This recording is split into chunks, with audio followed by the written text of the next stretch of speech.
ਸਾਡੀ ਕੋਈ ਮਜਬੂਰੀ ਨਹੀਂ ਵੀ ਅਸੀਂ ਸ਼ਹੀਦ ਸਿੰਘਾਂ ਦਾ ਜਿਸ ਟਾਈਮ ਆ ਗਿਆ ਤੇ ਅਸੀਂ ਉਹਨਾਂ ਦੀ ਬਰਸੀ ਮਨਾਉਣੀ ਹੈ। ਸਾਡੀ ਕੋਈ ਮਜਬੂਰੀ ਹੈ।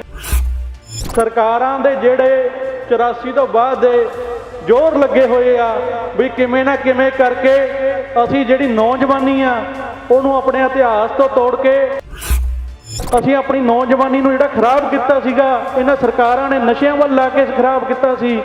ਉਹਨਾਂ ਨੂੰ ਪਤਾ ਲੱਗੇ ਵੀ ਉਹਨਾਂ ਦੇ ਇਲਾਕੇ ਦੇ ਵਿੱਚ ਕਿੱਡੇ ਕਿੱਡੇ ਸ਼ਹੀਦ ਹੋਏ ਆ। ਇਹਨਾਂ ਨੇ ਉਸ 20-21 ਸਾਲ ਦੀ ਉਮਰ ਦੇ ਵਿੱਚ ਆਪਣੀਆਂ ਫੋਰਸਾਂ ਜੁਆਇਨ ਕੀਤੀਆਂ ਹੋਈਆਂ ਸੀ। ਇਹ ਜਿਹੜੇ ਸਾਡੇ ਨੌਜਵਾਨੀ ਨੂੰ ਯਾਰ ਪਤਾ ਲੱਗੂ ਵੀ ਸਾਡੇ ਇਲਾਕੇ ਤੋਂ ਐਡਾ ਮਹਾਨ ਸ਼ਹੀਦ ਨੇ ਤੇ ਸਾਡੇ ਇਲਾਕੇ ਤੋਂ ਇਹੋ ਜਿਹੇ ਮਹਾਨ ਜਰਨੈਲ ਨੇ ਜਿਨ੍ਹਾਂ ਨੇ ਪਾਣੀਆਂ ਨੂੰ ਅੱਜ ਥੰਮ ਇੱਕ ਵਾਰ ਲਾਇਆ ਤੇ ਉਹ ਅੱਜ 17-20-30 ਸਾਲ ਹੋ ਗਏ ਵੀ ਅੱਜ ਤੱਕ ਉਹ ਥੰਮ ਨਹੀਂ ਤੋੜ ਸਕੇ। ਸ਼ਹੀਦਾਂ ਦੀ ਧਰਤੀ ਤੇ ਜੁੜੀ, ਸ਼ਹੀਦਾਂ ਨੂੰ ਯਾਦ ਕਰਦੀ ਗੁਰੂ ਪਿਆਰੀ ਸਾਧ ਸੰਗਤ ਜੀ, ਗੱਜ ਕੇ ਬੁਲਾਓ ਫਤਿਹ। ਵਾਹਿਗੁਰੂ ਜੀ ਕਾ ਖਾਲਸਾ, ਵਾਹਿਗੁਰੂ ਜੀ ਕੀ ਫਤਿਹ। ਜਦੋਂ ਪਾਰਟੀ ਨੇ ਮੇਰੀ ਡਿਊਟੀ ਲਾਈ, ਭਾਈ ਬਲਵਿੰਦਰ ਸਿੰਘ ਜਟਾਣਾ ਦੇ ਭਾਈ ਚਰਨਜੀਤ ਸਿੰਘ ਚੰਨਾ ਜੀ ਦੀ ਬਰਸੀ ਮਨਾਉਣੀ ਹੈ ਤੇ ਮੈਂ ਬੜੇ ਖੁਸ਼ ਹੋ ਕੇ ਕਿਹਾ ਵੀ ਮੈਂ ਮਨਾਉਣ ਨੂੰ ਤਿਆਰ ਹਾਂ ਜੀ। ਕਿਉਂਕਿ ਸ਼ਹੀਦ ਸਿੰਘਾਂ ਨੂੰ ਯਾਦ ਕਰਨਾ ਸਾਡੀ ਕੋਈ ਮਜਬੂਰੀ ਨਹੀਂ ਵੀ ਅਸੀਂ ਸ਼ਹੀਦ ਸਿੰਘਾਂ ਦਾ ਜਿਸ ਟਾਈਮ ਆ ਗਿਆ ਤੇ ਅਸੀਂ ਉਹਨਾਂ ਦੀ ਬਰਸੀ ਮਨਾਉਣੀ ਹੈ। ਸਾਡੀ ਕੋਈ ਮਜਬੂਰੀ ਹੈ। ਇਹ ਸਾਡੇ ਫਰਜ਼ ਵੀ ਨੇ ਤੇ ਫਰਜ਼ਾਂ ਦੇ ਨਾਲ ਨਾਲ ਸਾਡੇ ਜਿਹੜੇ ਇਲਾਕੇ ਦੇ ਲੋਕ ਆ, ਜਿਹੜੇ ਸਾਡੀ ਨੌਜਵਾਨੀ ਆ, ਸਰਕਾਰਾਂ ਦੇ ਜਿਹੜੇ 84 ਤੋਂ ਬਾਅਦ ਦੇ ਜ਼ੋਰ ਲੱਗੇ ਹੋਏ ਆ ਵੀ ਕਿਵੇਂ ਨਾ ਕਿਵੇਂ ਕਰਕੇ ਅਸੀਂ ਜਿਹੜੀ ਨੌਜਵਾਨੀ ਆ ਉਹਨੂੰ ਆਪਣੇ ਇਤਿਹਾਸ ਤੋਂ ਤੋੜ ਕੇ ਉਹਨੂੰ ਆਪਣੇ ਅਕੀਤੇ ਤੋਂ ਤੋੜ ਕੇ ਉਹਨਾਂ ਨੂੰ ਅਸੀਂ ਜਿਹੜੇ ਨੱਚਣ ਗਾਉਣ ਦੇ ਗਾਣਿਆਂ ਵੱਲ ਲਾ ਕੇ ਅਸੀਂ ਆਪਣੀ ਨੌਜਵਾਨੀ ਨੂੰ ਜਿਹੜਾ ਖਰਾਬ ਕੀਤਾ ਸੀਗਾ, ਇਹਨਾਂ ਸਰਕਾਰਾਂ ਨੇ ਨਸ਼ਿਆਂ ਵੱਲ ਲਾ ਕੇ ਖਰਾਬ ਕੀਤਾ ਸੀ। ਉਹਨਾਂ ਨੂੰ ਪਤਾ ਲੱਗੇ ਵੀ ਉਹਨਾਂ ਦੇ ਇਲਾਕੇ ਦੇ ਵਿੱਚ ਕਿੱਡੇ ਕਿੱਡੇ ਸ਼ਹੀਦ ਹੋਏ ਆ ਤੇ ਕਿਹੜੀ ਉਮਰਾਂ ਦੇ ਵਿੱਚ ਹੋਏ ਆ। ਕੋਈ 27 ਸਾਲ ਦਾ, ਕੋਈ 26 ਸਾਲ ਦਾ। ਜਿਹੜੀ ਉਮਰ ਦੇ ਵਿੱਚ ਨੌਜਵਾਨਾਂ ਨੂੰ ਇਹ ਨਹੀਂ ਪਤਾ ਹੁੰਦਾ ਵੀ ਅਸੀਂ ਕਰਨਾ ਕੀ ਆ। ਉਹ ਇੱਕ ਅਨਭੋਲ ਜਿਹੜੀ ਜ਼ਿੰਦਗੀ ਜਿਉ ਰਹੇ ਹੁੰਦੇ ਆ ਤੇ ਉਸ ਜ਼ਿੰਦਗੀ ਦੇ ਵਿੱਚ ਸਾਡੇ ਇਹ ਜਿਹੜੇ ਜਰਨੈਲਾਂ ਨੇ, ਇਹਨਾਂ ਨੇ ਉਸ 20-21 ਸਾਲ ਦੀ ਉਮਰ ਦੇ ਵਿੱਚ ਆਪਣੀਆਂ ਫੋਰਸਾਂ ਜੁਆਇਨ ਕੀਤੀਆਂ ਹੋਈਆਂ ਸੀ। ਇਸ ਖਾਲਿਸਤਾਨ ਦੇ ਸੰਘਰਸ਼ ਨੂੰ ਉਹ ਸੀਸ ਤਲੀ ਤੇ ਰੱਖ ਕੇ ਲੜ ਰਹੇ ਸੀ ਤੇ ਇਹ ਜਿਹੜੇ ਸਾਡੇ ਨੌਜਵਾਨੀ ਨੂੰ ਯਾਰ ਪਤਾ ਲੱਗੂ ਵੀ ਸਾਡੇ ਇਲਾਕੇ ਤੋਂ ਐਡਾ ਮਹਾਨ ਸ਼ਹੀਦ ਨੇ ਤੇ ਸਾਡੇ ਇਲਾਕੇ ਤੋਂ ਇਹੋ ਜਿਹੇ ਮਹਾਨ ਜਰਨੈਲ ਨੇ ਜਿਨ੍ਹਾਂ ਨੇ ਪਾਣੀਆਂ ਨੂੰ ਅੱਜ ਥੰਮ ਇੱਕ ਵਾਰ ਲਾਇਆ ਤੇ ਉਹ ਅੱਜ 17-20-30 ਸਾਲ ਹੋ ਗਏ ਵੀ ਅੱਜ ਤੱਕ ਉਹ ਥੰਮ ਨਹੀਂ ਤੋੜ ਸਕੇ। ਵੱਡੇ ਸੰਘਰਸ਼ ਇਹਨਾਂ ਨੇ ਇੱਥੇ ਹਰਿਆਣੇ ਵਾਲਿਆਂ ਨੇ ਕਰੇ। ਇੱਧਰੋਂ ਕੈਪਟਨ ਅਮਰਿੰਦਰ ਸਿੰਘ ਵੀ ਆਪਣਾ ਲਿਆਸ ਲੈ ਕੇ ਜਾਂਦਾ ਸੀ। ਉਹ ਦਿਖਾਵੇ ਕਰਦੇ ਰਹੇ ਪਰ ਜਿਹੜਾ ਥੰਮ ਇਹਨਾਂ ਸਿੰਘਾਂ ਨੇ ਲਾਤਾ ਉਹ ਦੁਬਾਰਾ ਨਹੀਂ ਟੁੱਟ ਸਕਿਆ। ਇਹ ਕਲਾ ਇਹਨਾਂ ਗੁਰੂ ਦੇ ਸਿੰਘਾਂ ਦੇ ਵਿੱਚ ਸੀ ਤੇ ਉਹ ਸਾਡੀ ਨੌਜਵਾਨੀ ਨੂੰ ਪਤਾ ਲੱਗਣਾ ਚਾਹੀਦਾ। ਸਾਡੀ ਨੌਜਵਾਨੀ ਜਦ ਇਹਨਾਂ ਨੂੰ ਪੜ੍ਹੂਗੀ, ਇਹਨਾਂ ਦਾ ਇਤਿਹਾਸ ਪੜ੍ਹੂਗੀ ਤਾਂ ਹੀ ਉਹ ਆਪਣੇ ਇਤਿਹਾਸ ਨਾਲ ਜੁੜ ਸਕਦੇ ਆ। ਅੱਜ ਆਪਾਂ ਜਿਸ ਸਥਾਨ ਤੇ ਆ ਉੱਥੇ ਆਪਾਂ ਭਾਈ ਅਜੀਤ ਸਿੰਘ ਜੀ, ਬਾਬਾ ਜੁਝਾਰ ਸਿੰਘ ਜੀ, ਉਹਨਾਂ ਨੂੰ ਵੀ ਆਪਾਂ ਯਾਦ ਕਰਦੇ। ਉਹਨਾਂ ਦੀ ਵੀ ਉਮਰਾਂ ਕਿੰਨੀਆਂ ਛੋਟੀਆਂ ਸੀਗੀਆਂ ਤੇ ਉਹਨਾਂ ਨੇ ਵੀ ਇਸ ਸਥਾਨ ਤੇ ਲੜ ਕੇ ਆਪਣੀਆਂ ਸ਼ਹੀਦੀਆਂ ਪਾਈਆਂ। ਜਦੋਂ ਬਾਬਾ ਅਜੀਤ ਸਿੰਘ ਜੀ ਦੇ ਲਾਸਟ ਟਾਈਮ ਉਹਨਾਂ ਦੇ ਫੱਟ ਜਿਹੜੇ ਸੀਗੇ 300 ਤੋਂ ਵੱਧ ਫੱਟ ਸੀਗੇ, ਉਹਨਾਂ ਨੇ ਜਿਹੜੇ ਖਾਦੇ ਦੇ 40 ਸਿੰਘਾਂ ਦੇ ਨਾਲ 5-5 ਜਥੇ ਲੈ ਕੇ ਇੱਥੇ ਉਹਨਾਂ ਨੇ ਸ਼ਹੀਦੀਆਂ ਪਾਈਆਂ। ਉਹ ਆਮ ਲੋਕ ਨਹੀਂ ਹੁੰਦੇ। ਜਦੋਂ ਗੁਰੂ ਗੋਬਿੰਦ ਸਿੰਘ ਜੀ ਨੇ ਉਹ ਸ਼ਹੀਦ ਹੋਏ, ਉਹਨਾਂ ਤੋਂ ਵੱਧ ਕਿਹਾ 4 ਮੋਏ ਤੋਂ ਕਿਹਾ ਜੀਵਤ ਕਈ ਹਜ਼ਾਰ।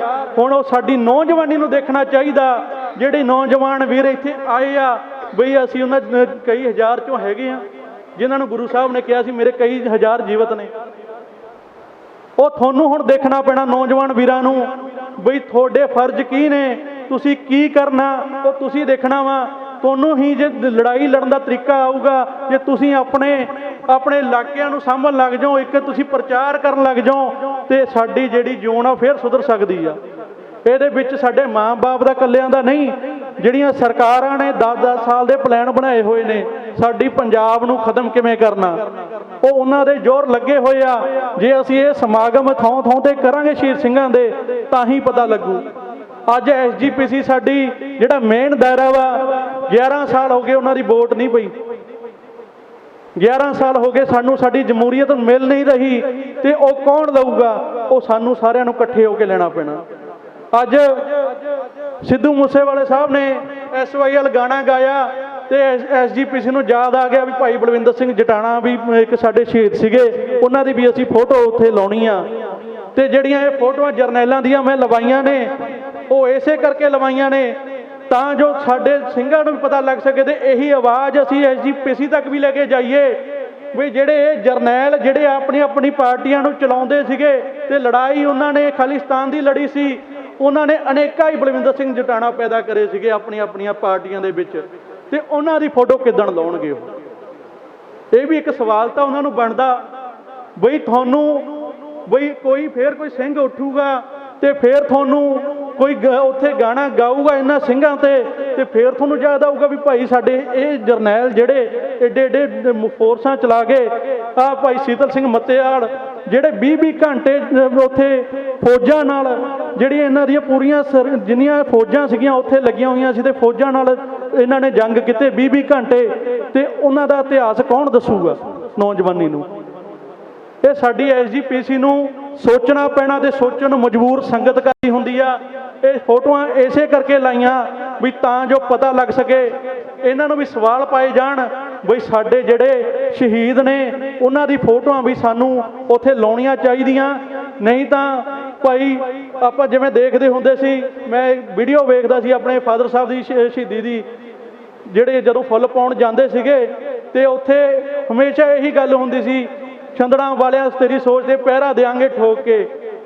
ਉਹ ਤੋਂ ਬਾਅਦ 30 ਸਾਲ ਲੰਘੇ ਕੋਈ ਨਹੀਂ ਬੋੜਿਆ। ਫਿਰ ਅੱਜ ਦੀਪ ਸਿੱਧੂ ਵੀਰ ਨੇ ਜਦ ਕੌਮ ਨੂੰ ਜਗਾਉਣ ਦੀ ਕੋਸ਼ਿਸ਼ ਕੀਤੀ 40 ਸਾਲ ਤੋਂ ਸ਼੍ਰੋਮਣੀ ਅਕਾਲੀ ਦਲ ਅੰਮ੍ਰਿਤਸਰ ਦੱਸ ਰਹੀ ਆ ਵੀ ਸਾਡੇ ਨਾਲ ਕੀ ਵਧੀਕੀਆਂ ਹੋ ਰਹੀਆਂ ਨੇ, ਪਰ ਸਾਡੀ ਕੌਮ ਕਹਿੰਦੇ ਵੀ ਮਾਨ ਤਾਂ ਕਮਲਾ ਵਾ, ਉਹ ਕਿਰਪਾਨ ਨਾਲ ਉਹਨੇ ਜਿਹੜਾ ਵੀ ਉੱਥੇ ਕਰਿਆ ਵੀ ਉਹਨੇ ਕੀ ਕਰਨਾ ਸੀ। ਪਰ ਉਹੀ ਜਦੋਂ ਦੀਪ ਸਿੱਧੂ ਨੇ ਸਟੇਜ ਤੇ ਖੜਾ ਹੋ ਕੇ ਦੱਸਿਆ ਵੀ ਸਾਨੂੰ ਗੁਰੂ ਸਾਹਿਬ ਨੇ ਕੀ ਦਿੱਤਾ ਸੀ, ਸ਼ਸਤਰ ਦਿੱਤਾ ਸੀਗਾ ਕਿ ਝਾੜੂ ਦਿੱਤਾ ਸੀ, ਫਿਰ ਉਹੀ ਨੌਜਵਾਨੀ ਸਾਰੀ ਪਿੱਛੇ ਲੱਗੀ। ਜੇ ਆਪਾਂ ਕਹਿੰਦੇ ਆ ਵੀ ਦੀਪ ਵੀਰ ਨਾਲ ਆਉਣ ਨਾਲ ਬਈ ਸਾਰਾ ਬਦਲਾਵ ਆਇਆ, ਉਹ ਬਦਲਾਵ ਇਸ ਕਰਕੇ ਆਇਆ ਵੀ ਜਿਹੜੀ ਸਰਕਾਰਾਂ ਨੇ 84 ਤੋਂ ਬਾਅਦ ਸਾਡੀ ਨੌਜਵਾਨੀ ਨੂੰ ਬਜ਼ੁਰਗਾਂ ਨੂੰ ਤਾਂ ਭਲੀ ਭਾਂਤ ਪਤਾ ਹੋਣਾ, ਸਟੇਜਾਂ ਲਾਈਆਂ ਸੀਗੀਆਂ, ਸਟੇਜਾਂ ਤੇ ਉੱਥੇ ਨਸ਼ੇ ਆਮ ਕੀਤੇ ਸੀਗੇ ਤਾਂ ਜੋ ਸਾਡੀ ਜਿਹੜੀ ਨੌਜਵਾਨੀ ਆ ਉਹਨਾਂ ਨੇ ਇਹ ਵੇਖ ਲਿਆ ਸੀਗਾ ਵੀ ਇਹ ਤਾਂ ਜਿੰਨੇ ਸਿਰ ਵੱਢਾਂਗੇ ਉਹਨੇ ਦੁਬਾਰਾ ਪੈਦਾ ਹੋਣੇ ਆ। ਉਹਨਾਂ ਨੇ ਇਸ ਕਰਕੇ ਸਾਡੇ ਜਿਹੜੀ ਨੌਜਵਾਨੀ ਨੂੰ ਆਪਣੇ ਇਤਿਹਾਸ ਤੋਂ ਤੋੜ ਕੇ ਨਸ਼ਿਆਂ ਵੱਲ ਲਾਤਾ ਤੇ ਸਾਡੇ ਜਿਹੜਾ ਨੱਚਣ ਗਾਉਣ ਦੇ ਕਨਸੈਪਟ ਵੱਲ ਲਾਇਆ। ਜਿਹੜੀ ਨੌਜਵਾਨੀ ਨੂੰ ਹੁਣ ਆਪਣੇ ਇਤਿਹਾਸ ਬਾਰੇ ਜਾਂ ਆਪਣੇ ਸ਼ਹੀਦ ਸਿੰਘਾਂ ਬਾਰੇ ਨਹੀਂ ਪਤਾ ਹੁੰਦਾ ਸੀ, ਉਹਨਾਂ ਨੂੰ ਜੇ ਪੁੱਛ ਲਓ ਵੀ ਕਿਹੜੇ ਗਾਣੇ ਕਿਹੜੇ ਗਾਇਕ ਦਾ ਨਵਾਂ ਗਾਣਾ ਆਇਆ ਉਹਨਾਂ ਨੂੰ ਭਲੀ ਭਾਂਤ ਪਤਾ ਹੁੰਦਾ ਸੀ। ਪਰ ਦੀਪ ਬਾਈ ਉੱਥੋਂ ਜਦੋਂ ਵਾਪਸ ਮੁੜ ਕੇ ਆਇਆ ਉਹ ਐਂ ਹੱਥ ਮਾਰਦਾ ਆ ਕਿ ਸਾਰੀ ਭੇਡਾਂ ਵਾਂਗੂ ਸਾਰੇ ਇੱਕ ਪਾਸੇ ਨੂੰ ਜਾ ਰਹੇ ਨੇ ਤੇ ਉੱਥੋਂ ਇੱਕ ਬੰਦਾ ਵਾਪਸ ਐਂ ਹੱਥ ਮਾਰਦਾ ਆ ਰਿਹਾ। ਉੱਥੋਂ ਦੀਪ ਬਾਈ ਐਂ ਹੱਥ ਮਾਰਦਾ ਆਇਆ ਵੀ ਇੱਧਰ ਤਾਂ ਹਨੇਰਾ ਵਾ, ਅਸਲ ਦਾ ਪੰਜਾਬ ਨਾਲ ਧੱਕਾ ਹੋ ਰਿਹਾ। ਜਦ ਉਹਨੇ ਆ ਕੇ ਇੱਥੇ ਪੰਜਾਬ ਦੀ ਧਰਤੀ ਤੇ ਬੈਠਿਆ ਤੇ ਉਹਨੇ ਦੱਸਿਆ ਵੀ ਸਾਡੇ ਨਾਲ ਕੀ ਕੁਛ ਵਧੀਕੀਆਂ ਹੋ ਰਹੀਆਂ ਨੇ, ਸਾਡੀ ਨੌਜਵਾਨੀ ਦੇ ਸਿੱਧੀ ਆ ਕੇ ਦਿਲ ਤੇ ਵੱਜੀ। ਤੇ ਮੈਂ ਤਾਂ ਸਾਰੀ ਨੌਜਵਾਨੀ ਨੂੰ ਇੱਕੋ ਹੀ ਬੇਨਤੀ ਕਰਨਾ ਚਾਹੂੰਗਾ ਵੀ ਜਿੱਦਾਂ ਪਹਿਲਾਂ ਫਾਦਰ ਸਾਹਿਬ ਉਹਨਾਂ ਦੇ ਸ਼ਹੀਦਾਂ ਦੇ ਆਪਾਂ ਕਹਿੰਦੇ ਸੀ ਵੀ ਸ਼ਹੀਦੋ ਤੁਹਾਡੀ ਸੋਚ ਤੇ ਪਹਿਰਾ ਦੇਾਂਗੇ ਠੋਕ ਕੇ, ਉਹੀ ਗੱਲ ਦੁਬਾਰਾ ਦੀਪ ਸਿੱਧੂ ਦੇ ਆਪਾਂ ਸੰਸਕਾਰ ਤੇ ਵੀ ਕੀਤੀ ਤੇ ਉਹਨਾਂ ਦੇ ਭੋਗ ਤੇ ਵੀ ਕੀਤੀ। ਪਰ ਹੁਣ ਆਪਾਂ ਸੋਣਾ ਨਹੀਂ, ਹੁਣ ਆਪਾਂ ਅਣਵੇਸਲੇ ਨਹੀਂ ਹੋਣਾ ਨੌਜਵਾਨੀ ਨੇ। ਆਪਾਂ ਨੌਜਵਾਨੀ ਇਕੱਠੇ ਹੋਈਏ, ਖੜੇ ਹੋਈਏ, ਆਪਾਂ ਇਕੱਠੇ ਹੋ ਕੇ ਇੱਕ ਮੰਚ ਦੇ ਚੱਲੀਏ, ਆਪਾਂ ਇਕੱਠੇ ਹੋ ਕੇ ਇੱਕ ਲੜਾਈ ਲੜੀਏ। ਜੇ ਅਸੀਂ ਰਾਜਨੀਤਿਕ ਤੌਰ ਤੇ ਸ਼੍ਰੋਮਣੀ ਅਕਾਲੀ ਦਲ ਦਾ ਸਾਥ ਦਿੰਦੇ ਹਾਂ ਤੇ ਅਸੀਂ ਨਾਲੇ ਪੰਥਕ ਤੌਰ ਤੇ ਸਰਦਾਰ ਅੰਮ੍ਰਿਤਪਾਲ ਸਿੰਘ ਦਾ ਵੀ ਸਾਥ ਦਈਏ ਤਾਂ ਜੋ ਅਸੀਂ ਇੱਕ ਵਧੀਆ ਫਰੰਟ ਇਕੱਠਾ ਕਰ ਸਕੀਏ ਜਿਹਦੇ ਨਾਲ ਸਾਡੀ ਲੜਾਈ ਇੱਕ ਹੋ ਸਕੇ। ਜੇ ਅਸੀਂ ਕਹੀਏ ਵੀ ਸੰਤਾਂ ਦਾ ਕੱਲਿਆਂ ਦਾ ਸੀਗਾ ਡਰ ਸੀਗਾ, ਉਹ ਨਹੀਂ ਸੀ, ਕਿਉਂਕਿ ਜਿਹੜੀਆਂ ਜਿੰਨੀਆਂ ਜਥੇਬੰਦੀਆਂ ਸੀ ਉਹ ਸਾਰੀਆਂ ਜਥੇਬੰਦੀਆਂ ਸੰਤਾਂ ਦੇ ਸਟੇਜ ਤੇ ਆ ਕੇ ਇਕੱਠੀਆਂ ਹੋ ਗਈਆਂ ਸੀ। ਸਰਕਾਰ ਨੂੰ ਉਸ ਚੀਜ਼ ਦਾ ਡਰ ਸੀ। ਸੋ ਜਿੰਨੀ ਦੇਰ ਆਪਾਂ ਲੜਦੇ ਰਹਾਂਗੇ, ਆਪਾਂ ਅੱਜ ਬੰਦੀ ਸਿੰਘਾਂ ਦੀ ਵੀ ਗੱਲ ਕਰਦੇ ਹਾਂ ਵੀ ਸਾਡੇ ਬੰਦੀ ਸਿੰਘਾਂ ਨੂੰ ਛਡਾਇਆ ਜਾਵੇ, ਪਰ ਅਸੀਂ ਬੰਦੀ ਸਿੰਘਾਂ ਨੂੰ ਛਡਾਵਾਂਗੇ ਕੀ? ਆਪਾਂ ਖੇਰੂ ਹੋਏ ਹਾਂ, ਅੱਡ 20 10 ਪਾਰਟੀਆਂ ਬਣੀਆਂ ਹੋਈਆਂ ਨੇ, 10 ਬੰਦੇ ਆ ਤੇ ਆਪਾਂ ਆਪਣੇ ਪ੍ਰੋਗਰਾਮ ਕਰਦੇ ਹਾਂ। ਜੇ ਉਹੀ ਆਪਾਂ ਇੱਕ ਮੰਚ ਦੇ ਇਕੱਠੇ ਹੋ ਕੇ, ਆਪਾਂ ਇੱਕ ਨਿਸ਼ਾਨ ਸਾਹਿਬ ਦੇ ਇਕੱਠੇ ਹੋ ਕੇ ਆਪਾਂ ਆਪਣੀ ਆਵਾਜ਼ ਉਠਾਈਏ, ਤੇ ਕਿਉਂ ਨਾ ਇਹਨਾਂ ਦੀ ਹਿੰਮਤ ਪਵੇ ਸੈਂਟਰ ਦੀ ਵੀ ਇਹ ਸਾਡੇ ਸਿੰਘਾਂ ਨੂੰ ਛੱਡ ਨਾ ਸਕਣ? ਕਿਵੇਂ ਨਾ ਇਹਨਾਂ ਦੀ ਹਿੰਮਤ ਪਵੇ? ਜਦ ਸਰਸੇ ਵਾਲੇ ਦਾ ਉਹਨਾਂ ਨੂੰ ਇਹੀ ਆ, ਜਦੋਂ ਵੋਟਾਂ ਆਉਂਦੀਆਂ ਉਹ ਇਸੇ ਕਰਕੇ ਸਰਸੇ ਵਾਲੇ ਨੂੰ ਛੱਡਦੇ ਆ, ਕਿਉਂਕਿ ਉਹਨਾਂ ਨੂੰ ਪਤਾ ਵੀ ਇਹਨਾਂ ਦੀ ਜਿਹੜੀ ਸੰਗਤ ਆ ਉਹ ਇਕਜੁੱਟ ਆ। ਤੇ ਸਾਨੂੰ ਸਿੱਖਾਂ ਨੂੰ ਵੀ ਇਕਜੁੱਟ ਹੋਣਾ ਪੈਣਾ। ਜਦ ਤੱਕ ਅਸੀਂ ਇਕਜੁੱਟ ਨਹੀਂ ਹੁੰਦੇ, ਉਦੋਂ ਤੱਕ ਅਸੀਂ ਐਵੇਂ ਹੀ ਮਾਰਾ ਖਾਂਦੇ ਰਵਾਂਗੇ। ਇੰਨੀਆਂ ਬੇਨਤੀਆਂ ਕਰਦੇ ਸਾਰੀ ਸੰਗਤ ਦਾ ਧੰਨਵਾਦ ਕਰਦਾ, ਤੇ ਇੰਨੀ ਬੇਨਤੀ ਜ਼ਰੂਰ ਕਰਦਾ, ਆਪਣੇ ਬੱਚਿਆਂ ਨੂੰ ਆਪਾਂ ਪਹਿਲਾਂ ਵਾਂਗੂ ਸਾਖੀਆਂ ਜ਼ਰੂਰ ਸੁਣਾਈਏ ਵੀ ਅਸੀਂ ਵਾਰਸ ਕਿਹਨਾਂ ਦੇ ਆ, ਤਾਂ ਜੋ ਸਾਡੀ ਜਿਹੜੀ ਆਉਣ ਵਾਲੀ ਪੀੜ੍ਹੀ ਆ ਉਹ ਦੁਬਾਰਾ ਗੁਰੂ ਨਾਲ ਜੁੜ ਸਕੇ। ਇੰਨੀਆਂ ਬੇਨਤੀਆਂ ਕਰਦੇ। ਵਾਹਿਗੁਰੂ ਜੀ ਕਾ ਖਾਲਸਾ, ਵਾਹਿਗੁਰੂ ਜੀ ਕੀ ਫਤਿਹ।